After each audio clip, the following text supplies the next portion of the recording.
राधे राधे, हरे कृष्णा। कैसे हो आप सभी लोग? आशा करती हूँ आप सभी परम मंगल में होंगे, स्वस्थ होंगे, अच्छे होंगे।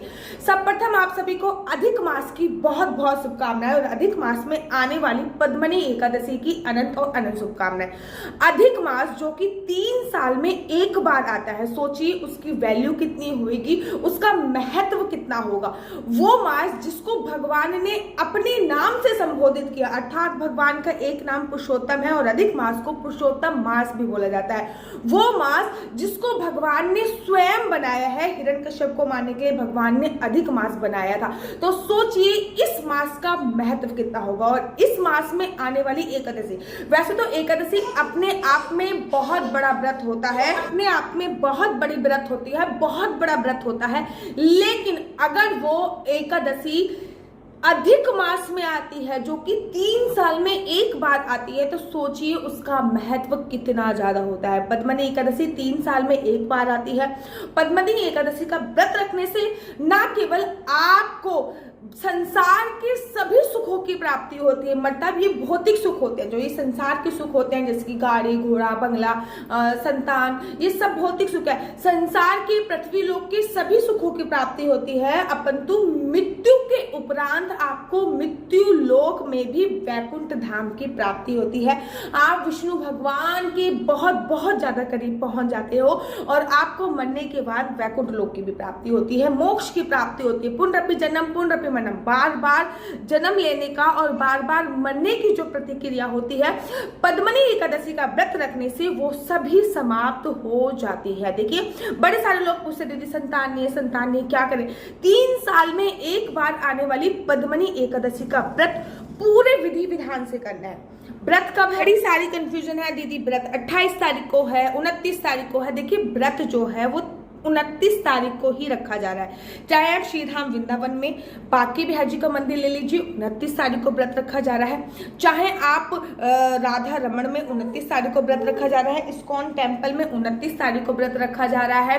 खाटू श्याम में 29 तारीख को व्रत रखा जा रहा है। चैतन्य गौड़ संप्रदाय में 29 तारीख को व्रत रखा जा रहा है। अर्थात समूचे वृंदावन में 29 तारीख को ही व्रत रखा जाएगा।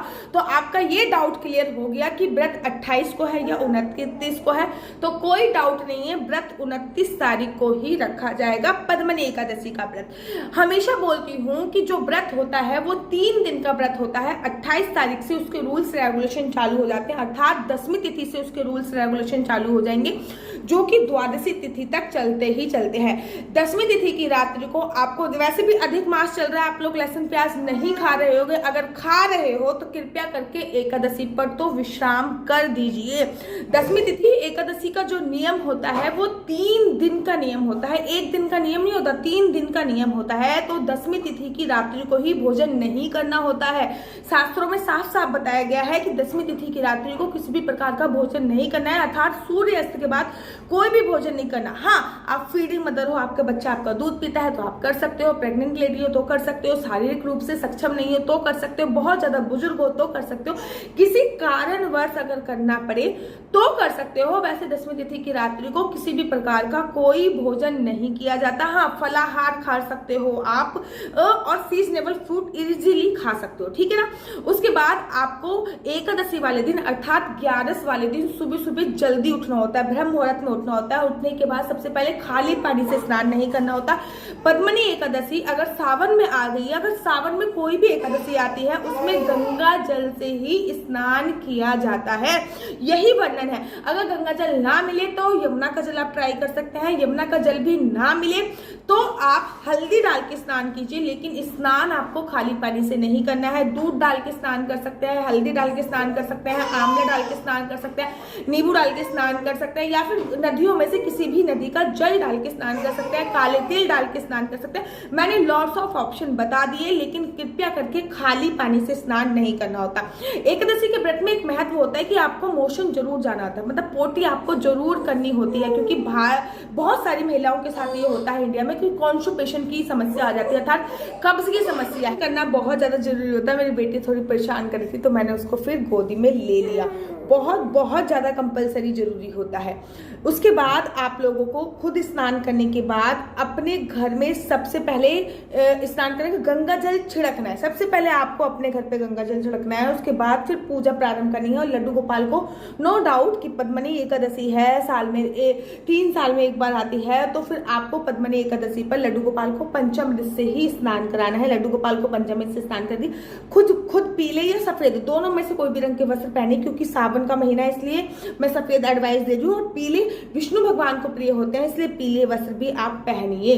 पीले या सफेद दोनों में से कोई भी पहन सकते हैं, दोनों मिक्स करके भी पहन सकते हैं, वो पूरी तरह आप पे निर्भर होता है। ठीक है, उसके बाद पूजा अर्चना वंदना प्रारंभ कीजिए और सबसे पहले याचमन कीजिए। देखिए, घर की जब भी पूजा होती है तो सिर ढकना जरूरी होता है, क्योंकि घर की जो पूजा होती है उसमें सिर ढकना बहुत ज्यादा जरूरी बताया गया है शास्त्रों में। लेकिन शिवलिंग की पूजा पे सिर ढकना कोई जरूरी नहीं होता। विष्णु भगवान की पूजा में सिर ढकने का मायने होता है, वो मैं कभी वीडियो बनाऊंगी तब आप लोगों को बताऊंगी कि आखिर सिर ढकना क्यों कंपलसरी होता है। उसके बाद आपको अपने लड्डू गोपाल को स्नान कराना है। लड्डू गोपाल को स्नान कराने के बाद उनको भी पीले वस्त्र आपको पहनाने ही पहनाने हैं। और पीले वस्त्र पहनाने के तत्पश्चात आपको करना क्या, आपको पीले वस्त्र पहनाने हैं और सबसे पहले आपको संकल्प लेना है।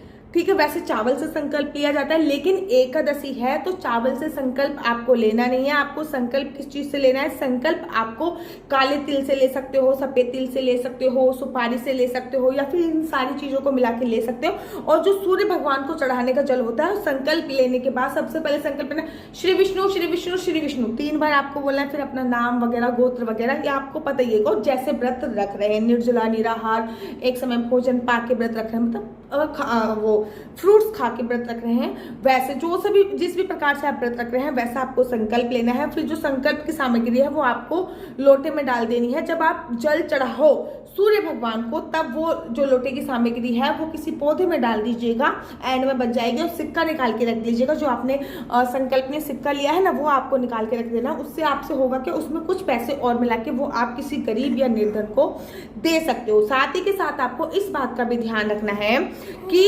आपको पूरे दिन किसी की निंदा नहीं करनी है, चुगली नहीं करनी है, विष्णु सहस्त्रनाम का पाठ करना है, मंत्र का जाप करना है, हरे कृष्णा कृष्ण कृष्ण हरे हरे, हरे राम राम राम का हरे हरे का जाप करना है, ओम नमो भगवते वासुदेवाय का जाप करना है, राधे राधे का जाप करना है। दिन में सोना नहीं होता है। पृथ्वी शयन बहुत मस्ट इंपोर्टेंट है। सुबह तुलसी की परिक्रमा कर सकते हैं, जितना मन चाहे परिक्रमा कर सकते हैं, कम से कम 11, ज्यादा से ज्यादा जितनी भी आप करना चाहें उतनी परिक्रमा कर सकते हो। उसके बाद तुलसी माता पे दीप प्रज्वलित कीजिए, तुलसी माता को चुन्नी उड़ाइए। तुलसी माता तोड़नी नहीं है, लेकिन तुलसी पे जल चढ़ा सकते हो, तुलसी पे दीप प्रज्वलित कर सकते हो, तुलसी माता को श्रृंगार का सामान समर्पित कर सकते हो। भगवान विष्णु के साथ साथ शिव भगवान की भी पूजा अर्चना वंदना अवश्य कीजिए। क्योंकि सावन के महीने में अधिक मास आया है और सावन का महीना चल रहा है, तो भगवान शिव की भी पूजा अर्चना वंदना करनी चाहिए, क्योंकि भगवान शिव की पूजा करने से विष्णु भगवान की विशेष कृपा आप पे मिलती है, और विष्णु भगवान की पूजा करने पे भगवान शिव की विशेष कृपा आप पे मिलती है। ठीक है ना। भगवान शिव ने स्वयं कहा, विष्णु ने स्वयं कहा है कि शिव समान मोहे प्रिय नहीं दूजा। शिव भगवान शिव के समान मुझे प्रिय नहीं है कोई भी, इसलिए भगवान शिव की पूजा अर्चना वंदना अवश्य और अवश्य करनी चाहिए। निंदा चुगली इत्यादि नहीं करनी है, और शाम को भी आपको दीप प्रज्वलित अवश्य करना है। एक अखंड ज्योत इस दिन अवश्य जलाइए, क्योंकि 3 साल में एक बार आता है ये, तो अखंड ज्योत की महत्वता अलग ही होती है। अखंड ज्योत अवश्य जलाइए। अखंड ज्योत मैं हमेशा कहती हूँ कि अगर पितरों के नाम की जबकि अखंड ज्योत जलाई जाती है तो हमेशा तिल के तेल से जलाई जाती है, और भगवान के नाम की जब भी अखंड ज्योत जलाई जाती है तो वो घी से जलाई जाती है। लेकिन अगर इतना घी नहीं है तो आप सिंपली एक काम कर सकते हो कि आप तिल के तेल में थोड़ा सा घी, अखंड ज्योत अवश्य जलाइए, और शाम को तुलसी पे ज्योत अवश्य जलाइए, घर के मुख्य द्वार पे ज्योत अवश्य जलाइए। जिस दिए से आपको पूजा करते हो उस दिए से आरती नहीं होती है।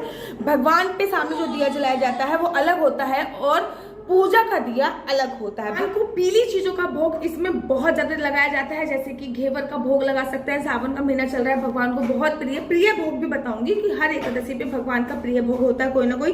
तो इस एकादशी पे भगवान का प्रिय भोग कौन सा है? इस एकादशी पे जो भगवान का प्रिय भोग है वो भोग है मालपुए का। भगवान को मालपुए का भोग लगाइए, लेकिन उसके साथ साथ घेवर हो गया, चंद्रकला हो गया, इन चीजों का भोग भी भगवान को लगा सकते हैं, ठीक है ना। लेकिन मालपुए का भोग जरूर और जरूर लगाना है। अगर आप आटे के मालपुए का भोग लगा रहे हैं तो उसका आपको अगले दिन खाना है। अगर आप मावे के मालपुए का भोग लगा रहे हो, मेवा के जो खोए के मालपुआ बनते हैं उसका भोग लगा रहे हो, तो आप उस दिन भी भगवान का प्रसाद पा सकते हो। लेकिन अगर आप अन्य का लगा रहे हो तो फिर आपको नेक्स्ट डे वो प्रसाद पाना है। लेकिन मालपुए का भोग भगवान को इस दिन अवश्य और अवश्य लगाना, चाहे बेशक एक लेके आओ, ठीक है। रात्रि को जितना हो सके इस दिन पूजा अर्चना वरना करें। अधिक मास में तो जितना अधिक हो सके उतनी पूजा अर्चना वरना करनी चाहिए। लेकिन अगर आप पूजा अर्चना वंदना अधिक मास में नहीं कर पा रहे तो कम से कम पद्मनी एकादशी पर तो रात्रि जागरण अवश्य करें। पूरी रात नहीं कर सकते 12 बजे तक करें, 12 बजे तक नहीं कर सकते 10:30 बजे तक अवश्य करें। अगर कुछ भी नहीं कर सकते तो एक अखंड ज्योत भगवान के सामने जरूर और जरूर आपको प्रज्वलित करना है। अगले दिन आपको फिर दोबारा से ब्रह्म मुहूर्त में उठना, द्वादशी वाले दिन ब्रह्म मुहूर्त में उठ के फिर स्नान इत्यादि आपको करने के बाद सबसे पहले भगवान को स्नान कराना है। और उसके बाद भगवान के लिए आपको चावल से संबंधित कुछ भी चीज बनानी, जैसे कि पोहा हो गया, ठीक है ना, पीले चावल हो गए, खिचड़ी हो गई, खीर हो गई। चावल से संबंधित ही कोई भी चीज आपको भगवान के लिए बनानी है। चावल से संबंधित बनवाने के बाद भगवान को आपको भोग लगानी है। और भोग लगाने के तत्पश्चात आपको करना क्या है? भोग लगाने के बाद कोई भी व्यक्ति जो अगर ब्राह्मण हो तो बहुत अच्छी बात है, सबसे पहले उनको खाना खिलाइए, ठीक है ना, उनको कुछ दक्षिणा अवश्य दीजिए, ठीक है। अगर कोई भी आपको नहीं मिल पा रहा है तो आप अपना सूखा खाना, मतलब सूखा जो भोजन होता है जैसे कि आटा हो गया, चावल हो गया, वो किसी गरीब को आप दान में दे सकते हैं, या फिर मंदिर में भी छोड़ के आ सकते हैं, या फिर उसके नाम के पैसे निकाल के भी रख सकते हैं, ठीक है। उसके बाद आपको सबसे पहले चन्या में विनायक का लड्डू गोपाल करते नहीं तो सबसे पहले चावल खा के ही व्रत का पारायण करना है। द्वादशी वाले दिन भी लहसुन प्याज नहीं खाते। एकादशी के कुछ नियम होते हैं वो बता रही हूँ। दसवीं तिथि को लहसुन प्याज नहीं खाते, एकादशी पे तो बिल्कुल भी नहीं खाते हैं। द्वादशी वाले दिन भी लहसुन प्याज का सेवन नहीं करते। दसवीं तिथि को पृथ्वी शयन करते हैं, एकादशी पे भी पृथ्वी शयन करते हैं, द्वादशी पे भी पृथ्वी शयन करते हैं। दसवीं तिथि वाले दिन भी आप किसी भी प्रकार की काम वासना क्रीड़ा को अंजाम नहीं देते, संभोग इत्यादि नहीं करते। एकादशी वाले दिन तो करते नहीं है, द्वादशी वाले दिन भी अवॉइड किया जाता है। दसवीं तिथि को भी आप लोगों को शुद्ध सात्विक भोजन करना चाहिए। एकादशी का तो व्रत होता है, द्वादशी वाले दिन में शुद्ध सात्विक भोजन किया जाता है। दसवीं तिथि को भी एक समय भोजन का प्रावधान होता है। एकादशी पे तो भोजन करते नहीं हो, द्वादशी पे भी एक समय भोजन का प्रावधान होता है। तो कुछ एकादशी से संबंधित ये नियम होते हैं जो आपको बिल्कुल पालन करना चाहिए। पारायण का समय में इस समय पे आपको और बता रही हूँ, जो पारायण का समय है वो सुबह 6:30 बजे से लेकर 8:54 लगभग 9 बजे तक है। कभी भी पारायण कर सकते हैं। पारायण अगर नहीं किया जाता टाइम पे तो व्रत खंडित माना जाता है, इसलिए पारायण हमेशा टाइम पे करना चाहिए।